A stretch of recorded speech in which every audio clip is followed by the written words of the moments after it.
Welcome, everyone. We're so glad you could join us today for another custom-tailored deep dive. Absolutely. Because today, for you listening, we are basically opening up a masterclass on the internal mechanisms of political violence. I mean, imagine you're sitting in a top-tier college seminar on the organizational psychology of terrorism.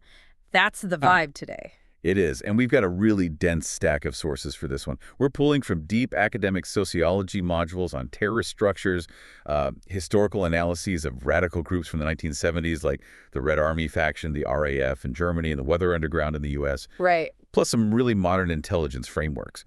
But before we really get into the mechanics of all this, I think we need to issue a very clear impartiality disclaimer. Yeah, that's crucial. Because the material we're exploring today contains highly charged political content. I mean, we'll be analyzing everything from extreme left-wing ideologies of the 60s and 70s to modern radical religious movements. So it is vital to understand that our entire mission in this deep dive is to impartially report the factual content and the ideologies contained in these sources. Exactly. We are not endorsing any of these viewpoints. Not at all. We're analyzing them purely as strategic and psychological phenomena. Right. The goal for you listening is to walk away with a framework to understand these groups not as random collections of madness, but as highly calculated organizations. We're going to decode something called the psychosocial approach. Which is really the core of our deep dive today. Yeah, we're going to look at the underlying behaviors that drive these groups, how their physical structures, like whether they are a rigid pyramid or a loose network, dictate how they fight, and ultimately how counterterrorism policies can use this exact knowledge to dismantle them. To really grasp this psychosocial approach, though, Yeah. it helps to understand what it's reacting against. Because historically, when analysts or just, the general public try to explain why terrorism happens, they tend to fall back on two completely different analytical lenses. I feel like whenever a major attack happens, you see this immediately. The public conversation instantly splits into two camps. Exactly. You have one side arguing that anyone who commits an act like that must just be clinically insane. Right. They want to find a broken brain. Yes, the individual psychological view. Right. And then the other side argues that it's entirely about a broken environment, extreme poverty or oppression leaving people no other choice. So how accurate are either of those explanations when you actually look at the data from the sources? Well, let's look at them one by one, starting with that macro perspective, which sociologists call the sociostructural view. Okay. When you use this lens, you're looking at systemic dysfunctions. We're looking at severe poverty, massive economic inequality, demographic shifts, and state repression. Like the big picture societal failures? Right. But perhaps the most critical element in this view is the erosion of state legitimacy. What does that look like in practice? It occurs when a state completely loses its monopoly on the legitimate use of force, or when large segments of the population decide the government just no longer has the moral right to rule. So under that sociostructural framework, terrorism is essentially a reflex. It's a symptom of a diseased environment. That's the argument, yes. If the societal structure is fundamentally broken or deeply oppressive, the violence is just a natural byproduct of that pressure. But I mean, I have to push back a little on that. Go ahead. We see massive poverty and state repression all over the world in countless countries, but it doesn't always lead to organized transnational terrorism. If the environment dictates the violence, why isn't it happening everywhere that conditions are bad? And that right there is exactly the limitation of the sociostructural view. It explains the fertile ground, but it doesn't explain why specific plants grow there and nowhere else. It struggles to explain the actual mechanics of the violence. Which brings us to the second camp, the people who want to zoom all the way in on the individual. The individual psychological view. Yeah, this is the search for the clinical psychopath, right? The idea that there must be a generic terrorist profile. Yes, this view operates on the assumption that individuals who join these groups must possess some inherent inability to control aggressive impulses, or they suffer from a distinct diagnosable mental illness. It's a comforting thought in a weird way. Oh, we desperately want this to be true because it offers a very comfortable narrative. If only crazy people do this, then the world is safer and more predictable. All we have to do is screen for the psychological profile. But the reality of the material we're looking at completely dismantles that comfort, doesn't it? Completely. Decades of studies and interrogations definitively show that the vast majority of terrorists do not have a baseline psychopathology. They aren't clinical psychopaths. No, they're not. Trying to build a universal clinical profile completely fails because the motivations for joining these groups vary wildly from person to person. Right. I mean, some join out of genuine ideological fervor, some for revenge, some for status within their community, and some simply because their friends are doing it. You cannot put them all in one diagnostic box. So if it's not just a broken brain and it's not just a broken society, we are left with a massive explanatory gap. We are. And that is where the psychosocial approach, the main focus of our deep dive today, steps in. Precisely. The psychosocial approach bridges that gap. It argues that you cannot understand terrorism by only looking at massive global trends, nor can you understand it by putting one person on a psychiatrist's couch. You have to look at the group. You have to look at the group. The group dynamic becomes the primary unit of analysis. Under this lens, terrorism is a collective, highly structured organizational action. It's about how people behave when they are put into an isolated, ideologically charged social unit. Okay, I want to make sure we're giving a totally balanced view here, though. Is there ever a situation where those macro socio-structural conditions are so incredibly extreme that they actually override the internal psychosocial group dynamics? That is a really vital critique to keep in mind. The psychosocial view is powerful, but it's not absolute. Right. If a state entirely collapses into anarchy, think of a total civil war scenario, or if a government engages in massive indiscriminate human rights violations against a specific demographic, the macro environment absolutely dictates the rise of violence. Because at that point, it's just about survival. Exactly. In those extremes, survival and defense take over, and the socio-structural reality becomes the overwhelming driver. The internal dynamics of the group are secondary to the fact that their village is literally being destroyed. So to synthesize this for you listening, kind of a conceptual chart. The individual psychological view might give us tiny clues about who might be personally susceptible to recruitment. Right. The sociostructural view explains the environment that breeds the initial anger and grievance. But the psychosocial view offers the strongest explanation for how these modern, especially transnational organizations actually operate, how they sustain themselves, and how they make their strategic decisions day to day. And to understand that how, the sociological framework we're looking at boils the psychosocial approach down to 7 core principles or explanatory behaviors. Yeah. Think of this exactly as a college professor outlining a syllabus. I love that framing. Let's start breaking those down. What is the fundamental baseline behavior? Like, what are these groups actually trying to achieve? Principle 1, viewing terrorism as a form of minority influence. Minority influence, okay. This completely strips away the idea of random madness. It posits that terrorism is a highly calculated means of political influence. It's the tactic of an active minority, a very, very small group of people trying to force a massive change in the attitudes, behaviors, or policies of a vast majority. And they're using deliberate violence and fear as their lever? Exactly. Because if we think about the math of that, it's fascinating. A group of 50 or 100 militants cannot defeat a modern nation-state's military of 500,000 soldiers in a pitched battle. It's mathematically impossible. Now don't try. Right. Instead, they use violence as a broadcast mechanism. It is psychological theater. Now, explicitly, how does this concept of minority influence translate into the actual recruitment and radicalization tactics these groups use today? Right. Because honestly, it seems like an incredibly hard sell to tell someone, hey, join our tiny group of 50 people and let's go fight the entire world. It sounds like a hard sell until you factor in the target demographic. These groups target individuals who already feel profoundly disenfranchised, alienated, and powerless against a massive impersonal system. They feel invisible. Right. So the group uses this concept of minority influence to project outsized power. They pull off a shocking attack, the media covers it globally, the state panics, and suddenly, this tiny group looks like a world superpower. It's an illusion of scale. Exactly. To a disenfranchised recruit, joining that radical minority is an intoxicating promise of instant empowerment. It's a way to instantly multiply your personal influence. Yeah. You go from feeling like a nobody to feeling like a soldier who makes whole governments tremble. It's a dark psychological hook, but you can entirely see why it works. It preys on the desire to matter. It really does. But a person doesn't just watch a video, feel empowered, and suddenly know how to build an explosive device or commit violence. There has to be a process. And that brings us to the second principle.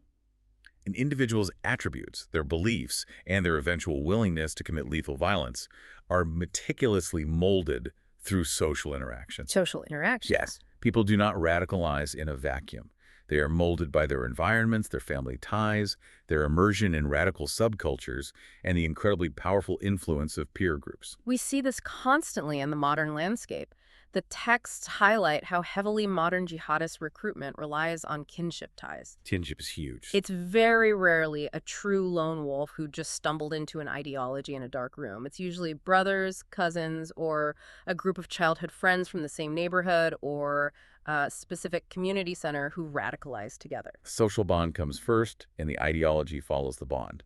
The desire to belong to the peer group overrides previous moral objections to violence. I know we're going to look at some historical groups from the 1970s, like the Red Army faction, the RAF in Germany.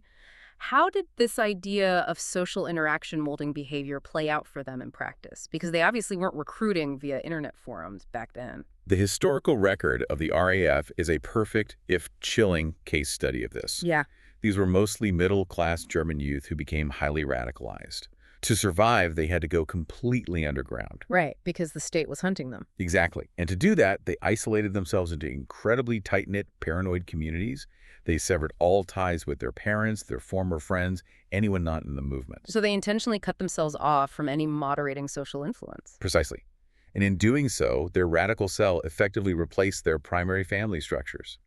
When your entire social world, your safety, your food, your emotional support, your sense of reality is provided by a group of 5 other militants living in a safe house, the social pressure to conform to their beliefs is absolute. The social interaction within that closed loop completely remolds your moral compass. Yes, that closed loop is incredibly dangerous.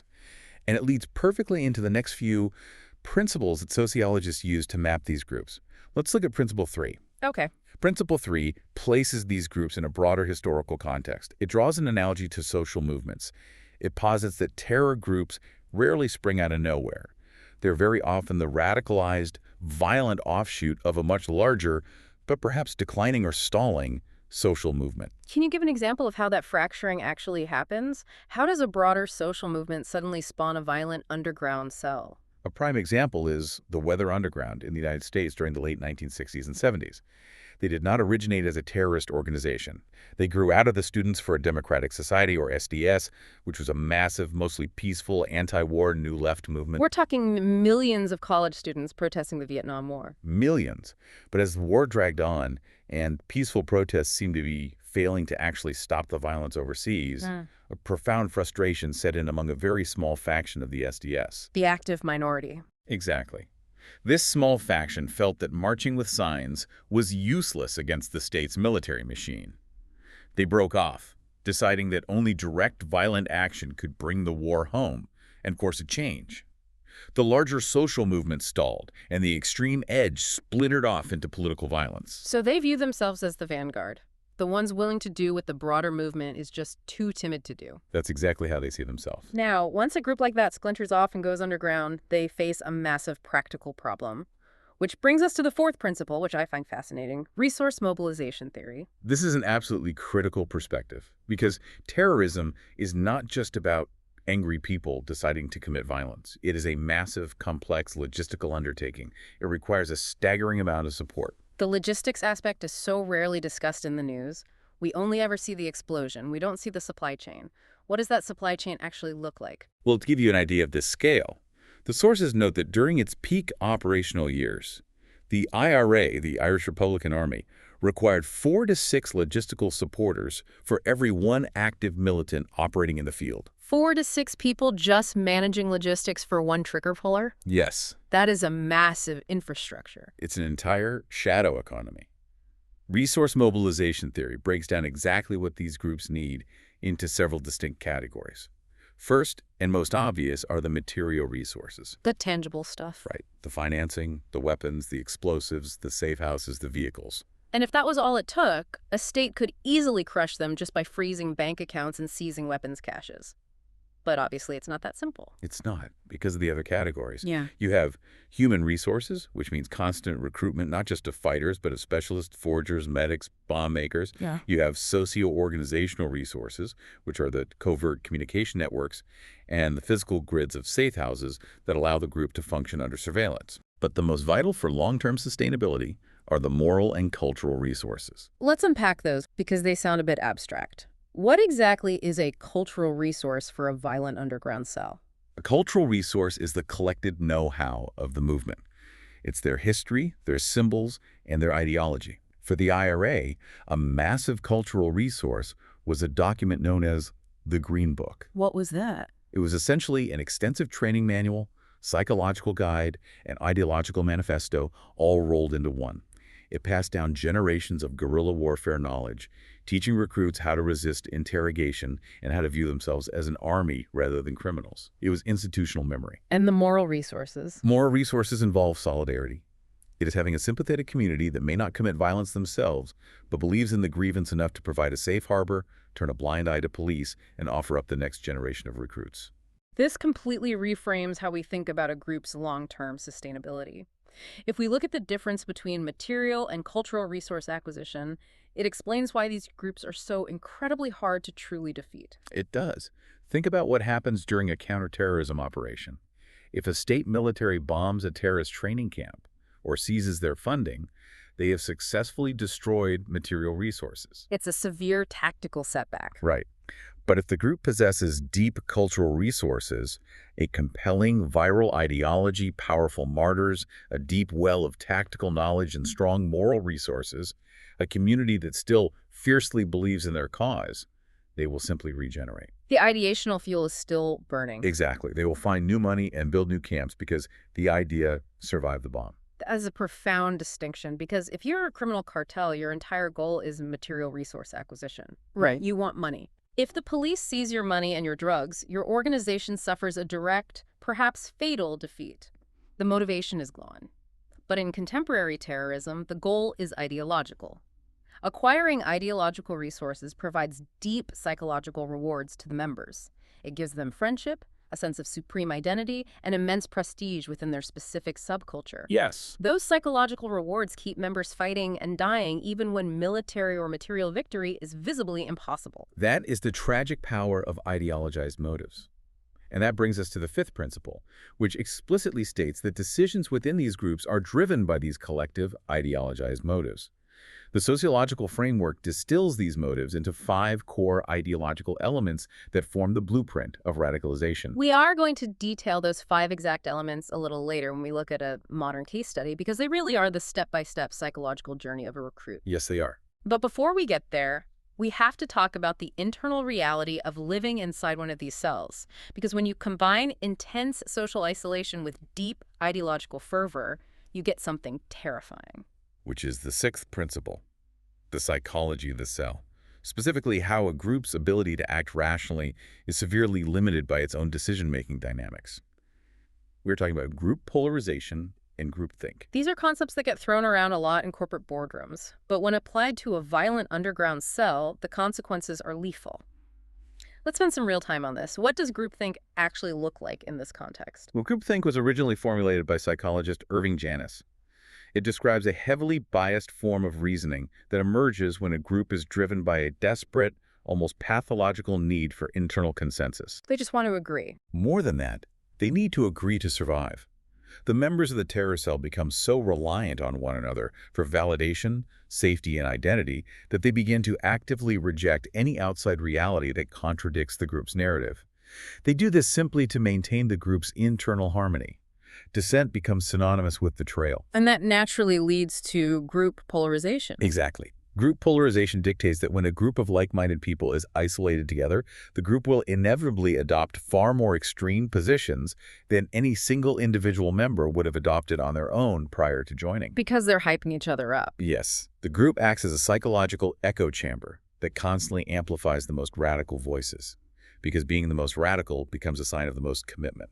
Let's ground this in the historical case studies because the reality of this is chilling. Going back to the Weather Underground in the U.S., I know the sources say they had very specific intentional mechanisms to enforce this kind of conformity. They did. They instituted psychological rituals known as criticism self-criticism sessions. From the descriptions, these sessions sound less like a political meeting and more like profound psychological torture. They were explicitly designed to break down a member's individuality.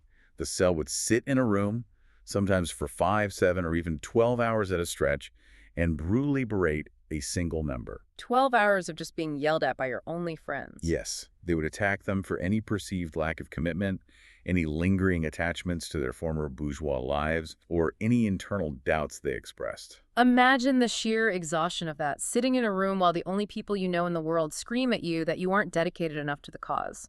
The psychological toll must have been staggering. It was designed to be staggering. They forced members to suppress their natural human doubts and to publicly embrace extreme violence just to prove their loyalty to the collective. It was a mechanism to enforce absolute ideological purity. And the behavioral result of those intense sessions was a campaign they called the Days of Rage, where they ran through the streets of Chicago, smashing windows and fighting police, ostensibly to bring the war home. Right. But analyzing it through the psychosocial lens, it seems they were just driven by groupthink. They had to convince themselves to become violently extreme simply because the internal dynamics of their isolated group demanded it, not because it was a sound, logical political strategy to win over the American public. Exactly. It was a performance for each other to Yeah. prove their radicalism. And we see a parallel phenomenon with the German RAF. The text referred to their experience as Realitätsverlust, which translates to a complete loss of reality. You really have to picture the daily existence of these young German militants. They are living completely underground. They know the police are hunting them. They are moving from safe house to safe house, totally isolated from normal society, relying entirely on one another to make sense of the world. And because of that severe isolation, they had absolutely no outside voices left to check their assumptions or inject reality into their decision-making. Their worldview became a vicious, self-reinforcing cycle of groupthink. They managed to convince themselves that the West German state of the 1970s was entirely fascist. They literally viewed it as a direct, unchanged continuation of the Nazi regime. Wow. And once you collectively agree on that reality inside your echo chamber, your actions change completely. Absolutely. Because in their closed informational loop, any lethal act they committed against a politician or a police officer wasn't murder. It was an act of heroic anti-fascist resistance. The tragedy of Realitätsverlust is that the group's internal narrative completely replaces objective reality. So how does this intense group polarization and loss of reality specifically hinder an organization's ability to survive and adapt over the long term? Because to successfully self-reproduce, you have to interact with reality. If you lose touch with it, you're going to make massive strategic errors. It is a massive vulnerability. And to understand how it plays out, we have to transition to the seventh and final principle of the psychosocial approach. This principle asserts that a terrorist group's activity, its resilience, and its vulnerabilities perfectly reflect this internal organizational structure. And this is where we contrast the two primary types of structures these groups use, pyramidal versus reticular. Yes. The physical shape of the organization dictates how it processes the dangers of groupthink. Let's look at the pyramidal or hierarchical structure first. Okay. This is exactly what it sounds like. It features centralized, vertical command, a strict hierarchy, and high control from the top down. Historically, groups like the IRA, the Basque separatist group ETA in Spain, and the Italian Red Brigades utilized this structure. So it operates very much like a traditional military command, or honestly like a rigid corporate bureaucracy. You have the general at the top, regional commanders in the middle, and the frontline triggermen at the bottom. Orders flow down, information flows up. That is exactly how it functions. And in a pyramidal structure, the danger of groupthink is existential. If the central leadership, the top of the pyramid, succumbs to groupthink, if they suffer from a loss of reality, they will command the entire organization to pursue deeply flawed, irrational strategies. I want to push on that. What does a structural failure look like in a pyramid when the top leadership loses touch with reality? Well, we have seen it historically. A leadership blinded by an echo chamber might order a series of attacks that are so excessively brutal or indiscriminate that they actively alienate their own base of sympathizers. They end up destroying their own moral resources. But because the pyramid structure demands absolute obedience and punishes dissent, the lower ranks carry out the catastrophic orders anyway. Right. The entire organization marches in lockstep off a strategic cliff, destroying itself from the inside out. It also seems incredibly slow. If you're a frontline cell in a pyramidal group, and you realize the police are closing in, and you need to change tactics immediately, making a rational strategic adjustment sounds like a nightmare. You have to send a message up the chain of command, wait for the leadership to hold a meeting, make a decision, and then wait for the new orders to filter back down through the bureaucracy. It is remarkably slow. Pyramidal structures struggle immensely to adapt quickly. And crucially, they are incredibly vulnerable to decapitation. If the state captures or kills the top leadership, the pyramid paralyzes. The lower ranks are used to receiving orders and funding from above. When the top is removed, the distribution of material resources stops, and the organization can rapidly collapse. Okay, so if the goal is territorial insurgency, like the IRA wanting to expel a military force from a specific piece of land, a pyramid makes sense because you need a hierarchy to coordinate thousands of people and manage logistics over a geographic area. But if your goal isn't holding physical territory, the needs change completely, right? We need a typology matching specific ideological needs to organizational structures for maximum effectiveness. Precisely. And that brings us to the reticular or network structure. This is the structural evolution we see in contemporary transnational conflicts, like global jihadism. A reticular structure is highly decentralized. It relies on autonomous cells. It is fluid, flexible, and fundamentally lacks a single central command center calling all the shots. This is the structure utilized by al-Qaeda post 9/11, the Islamic State, and specific ad hoc cells like those responsible for the 11M Madrid bombings in 2004. Exactly. How does being a loose network actually empower them compared to the rigid pyramid? It empowers them with almost indestructible resilience against both state repression and the internal dangers of groupthink. Let's look at groupthink first. Because a reticular network relies on autonomous, loosely connected cells, the damage of a loss of reality is compartmentalized. It doesn't spread. Right. If one single cell in the network falls into a dysfunctional groupthink trap, makes a massive strategic error, and gets themselves arrested or destroyed by the police, the broader network survives perfectly intact. The rot does not spread to the top because there is no top. It inherently resists the self-reproduction limitations imposed by groupthink much better than a pyramidal one. The resilience to state repression is terrifying, too. You mentioned decapitation earlier, capturing the leadership of a pyramid. How does a state fight a reticular network if there is no leadership to capture? It is incredibly difficult. You cannot decapitate a network that has no head. Furthermore, modern reticular cells utilize what analysts call multitask training. Instead of having one highly specialized bomb maker, one financier, and one propagandist who all rely on each other like an old pyramidal group, modern cells try to train their members to do a bit of everything. So each cell is a self-sufficient ecosystem. They do not need a central command to operate, making the overall network incredibly robust against external shocks. It's like comparing a single massive oak tree to a vast field of bamboo. You can chop down the oak tree with one focused, powerful swing at the trunk that's decapitating a pyramid. But the bamboo is a decentralized root system. You can hack away at it all day, but it just keeps sprouting new shoots everywhere because the system isn't reliant on a single central trunk. And what keeps those new shoots sprouting everywhere? We established earlier in our discussion on resource mobilization theory that pyramidal groups survive by moving material resources, money, and weapons from the top down. But how does a decentralized reticular network survive if no one is centrally funding them? They survive because their lifeblood is not centrally controlled money. It is decentralized ideas. This is where the power of cultural and moral resources truly shines. Reticular groups survive massive state military pressure because their resources are shared virally. The internet changes everything here. Absolutely. Today, a teenager sitting in a basement in London or Paris can download the ideology, the high-production propaganda, the justification for violence, and the encrypted bomb-making manuals. They acquire all the cultural resources of the movement without ever once meeting a central commander, traveling to a training camp, or receiving a single dollar of material funds from an organization. This allows entirely new, autonomous cells to self-generate spontaneously. It is a profound and terrifying shift in organizational capability.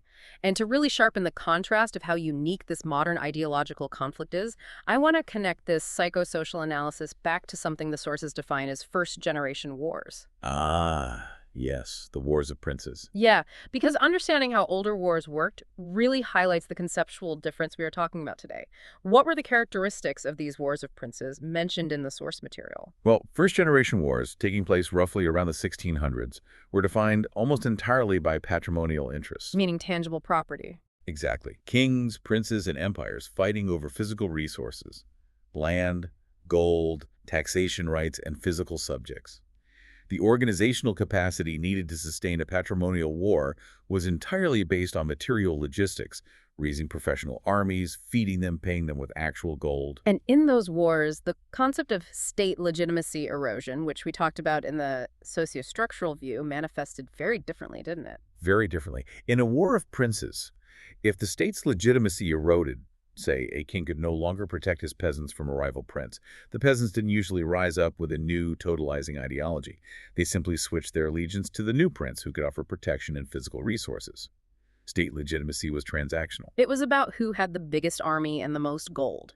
But contrast that conceptually with the ideological resource acquisition central to contemporary psychosocial analysis, the goals are completely different. Yes. Modern transnational terrorist networks are not fighting for patrimonial interests.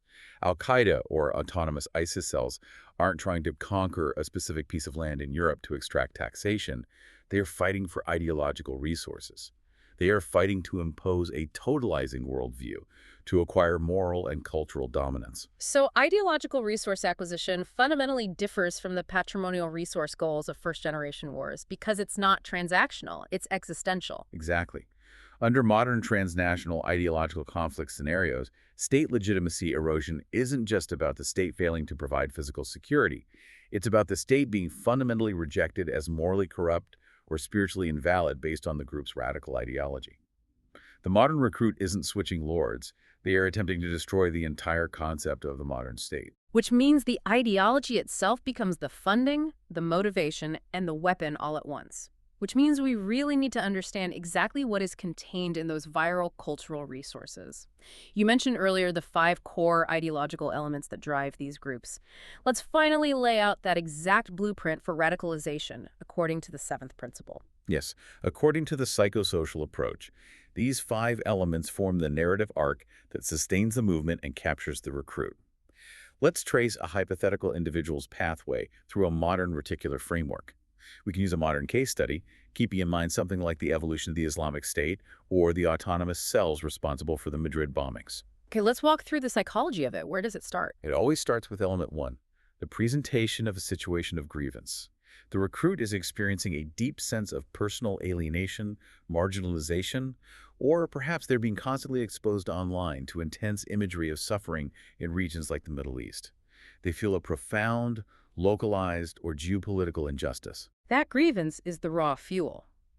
But raw anger needs a target. Which is element 2, the identification of the enemy. The viral propaganda provides a very clear, unambiguous target responsible for the grievance. Often this is the West, specific governments, or rival sects.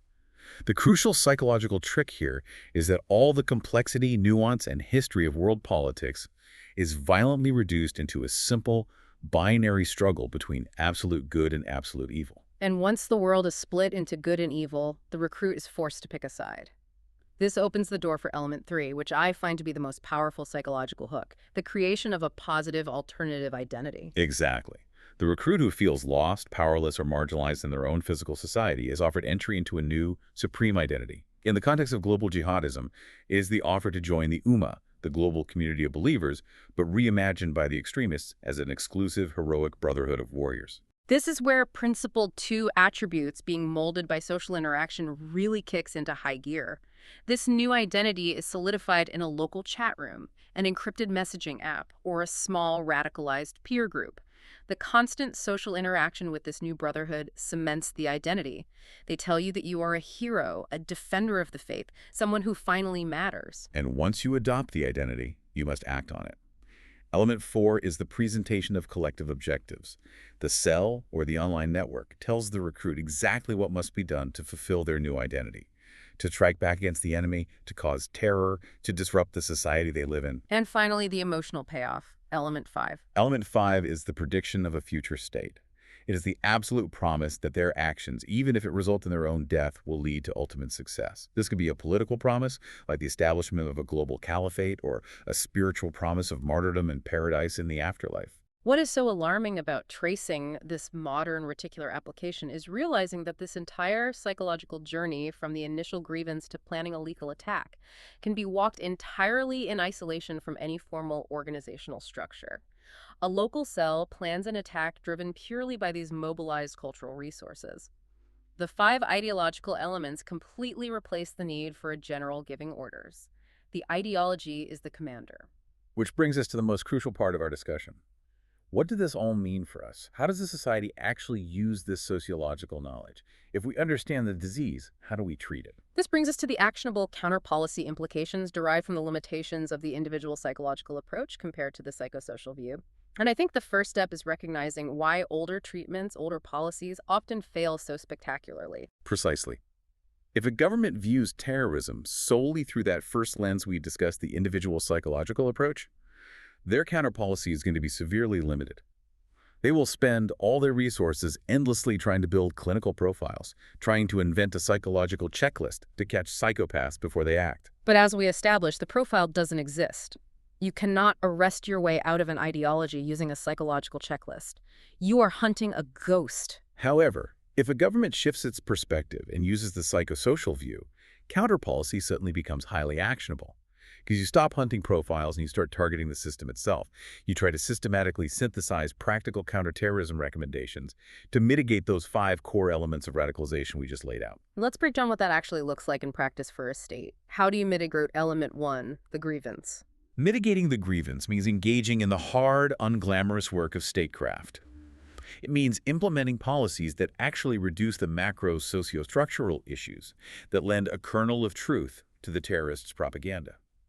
It means addressing systemic discrimination, improving integration, and addressing severe economic disparities in marginalized communities. You have to take away their talking points. Okay, what about element 2, the identification of the enemy? How does the state stop a group from painting them as the ultimate evil? This is perhaps the most difficult challenge for a democracy. The state must vigorously complicate that binary narrative, and the primary way to do that is to prevent itself from overreacting. I know the German texts from the 1970s discuss a specific concept regarding this overreaction. What was the term they used? They called it the courage of intolerance trap. It is a brilliant and terrifying concept. When a terror group attacks a democracy, they often claim the democratic state is secretly a fascist, oppressive regime. The trap is set. If the democracy responds to the attack by panicking, suspending civil liberties, enacting draconian surveillance on specific ethnic groups, and acting like a fascist oppressor to hunt down the group, The state just proved the terrorists right. exactly. They validate the propaganda. The state does the terrorists' work for them by alienating the very population the state is trying to protect. Wow. Avoiding that trap is how you mitigate element 2. Now, mitigating element 3, the alternative identity, involves societal resilience. It means offering competing, positive, alternative identities to at-risk youth. You have to ensure that civil society provides a sense of belonging, purpose, and avenues for addressing injustice that do not require violence. And for elements 4 and 5, the objectives and the promised future state. Counter-messaging comes in here. You have to disrupt that prediction of success. The state must show the absolute futility of the violent methods. They have to demonstrate that terrorism will not achieve the political goal. But, and this is a remarkably delicate balance, the state has to demonstrate that futility without using such heavy-handed military force that they alienate the broader base of sympathizers, which would inadvertently replenish the group's moral resources. It is a high-wire act, but it seems to be the ultimate lesson of the psychosocial approach. Structure the final comparison by explicitly weighing the resilience of reticular versus pyramidal organizations against external state repression based on resource mobilization theory. If you are facing a modern reticular organization, defeating them requires combating their cultural and moral resources, not just dropping bombs on their material assets.